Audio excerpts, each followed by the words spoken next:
I've said it before and I'll say it again. World War II was one of the most devastating conflicts in human history, and yet it is often overshadowed by the conflict that came after. The Second World War ended with 2 atomic bombs being dropped on Japan.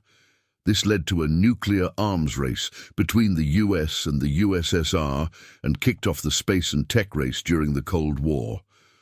While it could be argued that this period actually had more of an impact on our world today than the war itself, it's undeniable that what happened between 1939 and 1945 was just as fascinating. It's commonly accepted that World War II began with Germany's invasion of Poland on September 1st, 1939.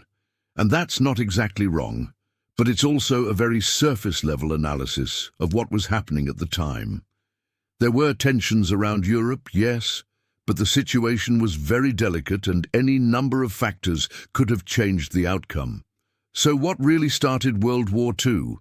Well, that's what we're here to talk about today. I'm your host, and this is 1918-1939, What Really Started World War II. As always, today's video is brought to you by the sponsor of this episode. But first, let's get into the video. The end of World War I left Europe in a state of flux.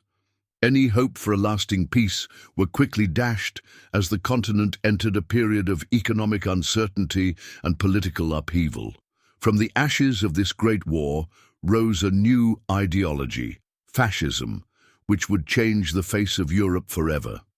Fascism rejected both the communism of the far left and the democracy of the far right, and instead put the nation or race above all else. In order to protect the interests of the people, fascism called for extreme nationalism, militarism, and authoritarian leadership. While it had been brewing in Italy and Germany since the end of the war, fascism truly took hold in 1933, when Adolf Hitler and the Nazi Party assumed control of Germany. In a similar fashion, Benito Mussolini and his fascist party seized power in Italy 2 years earlier, in 1930. Soon, these 2 fascist powers would turn their attention to expanding their influence in Europe, but they weren't alone. In Japan, ultranationalist militarists had come to dominate the government and fanned nationalist sentiments across the country. This was done by instilling Japanese citizens with the idea of the Greater East Asia Co-Prosperity Sphere, essentially a way to make Japan the dominant power in the Pacific. Each of these nations was desperate to escape the humiliation they felt after losing World War I and now sought to remake the world order in their image. And while there's no single event that can be pointed to as the definitive start of the war, there are 3 key moments that marked the beginning of the end for Europe and the rest of the world. The first of these was Germany's remilitarization of the Rhineland in March of 1936. According to the Treaty of Versailles, which ended World War I, Germany had agreed to keep their military confined to a small force of only 100,000 men. However, unemployment was rampant in Germany, and there was widespread resentment towards the stipulations laid out in the treaty. To the average German citizen, it seemed as if the nation was being held back by an outdated military. But to Hitler, this was the perfect opportunity to assert German dominance once again. Just 4 years earlier, he had been appointed Chancellor of Germany and had spent the last few years slowly taking control of the government and purging those who opposed him.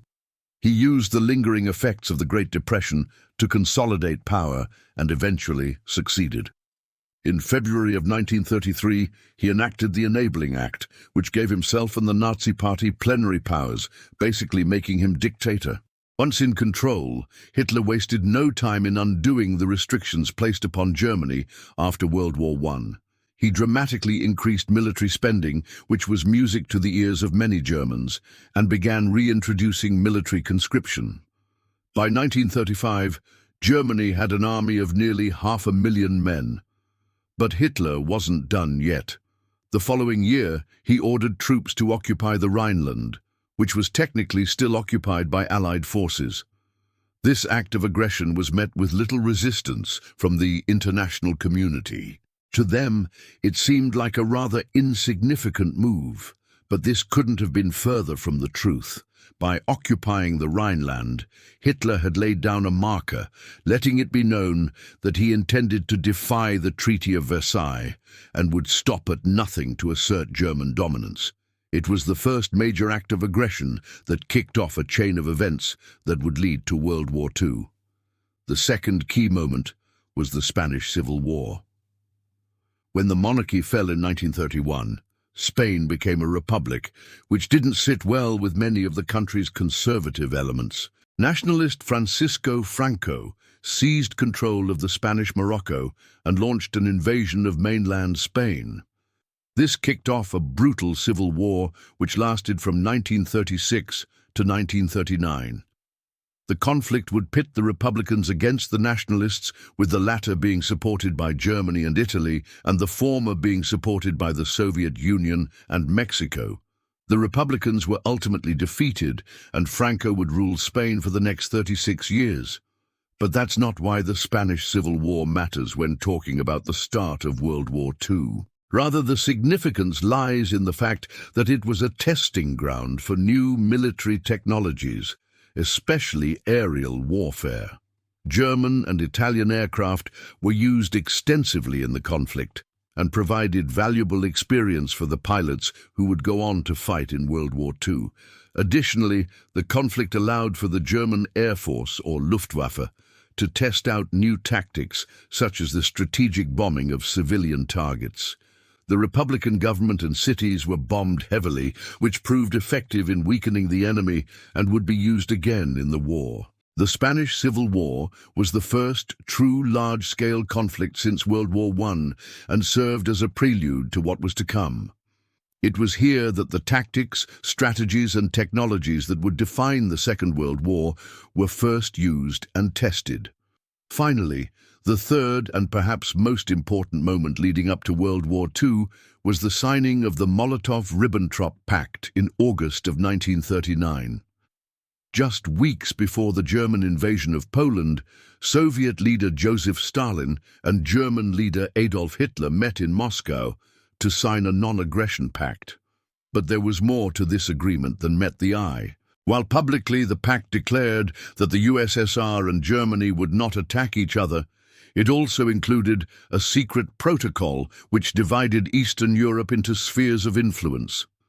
Essentially, this gave Germany free rein to invade Poland without fear of Soviet intervention. It also meant that the Baltic states of Estonia, Latvia, and Lithuania would fall under Soviet control. This pact was a surprise to many and caught the Western powers off guard. They had expected Germany to invade the USSR just as they had done with Poland. So when the Germans kept to their side of the bargain, the Western powers felt betrayed. But to Stalin, the pact made perfect sense. He had long suspected that Germany would eventually break the non-aggression pact and invade the USSR. So instead of wasting time trying to stop the inevitable, he chose to strike a deal. By doing so, he secured the USSR's future and set the stage for the conflict that would eventually engulf the entire globe. These three moments, the remilitarization of the Rhineland, the Spanish Civil War, and the Molotov-Ribbentrop Pact, marked the beginning of the end for Europe. They were the key events that set the stage for the conflict that would eventually engulf the entire globe. While it's tempting to point to a single event as the definitive start of the war, the truth is that it was a series of events that culminated in the German invasion of Poland. The remilitarization of the Rhineland showed that Germany was willing to defy the post-war order. The Spanish Civil War demonstrated new military technologies and tactics that would be used in the coming conflict, and the Molotov-Ribbentrop Pact set the stage for the invasion of Poland by giving Germany free rein over the region. So where does that leave us? Well, it's up to you to decide. Some might argue that World War II began with the remilitarization of the Rhineland, while others might point to the Spanish Civil War or the Molotov-Ribbentrop Pact as the true starting point. But one thing is for sure, these three events marked the beginning of the end for Europe and the rest of the world. Now I want to hear from you. What do you think? Which of these three events was the most significant in starting World War II? Let me know in the comments below. Thank you. And remember, World War II is a massive topic and we've only just scratched the surface here. If you want to learn more, then I highly recommend checking out some resources. As always, thanks so much for watching. If you enjoyed this video, please hit the like button. And if you haven't already, then consider subscribing. We'd love to have you join the family. Check out our other videos and leave us a comment down below. We love reading your comments. Thanks so much for watching, and we'll see you in the next one.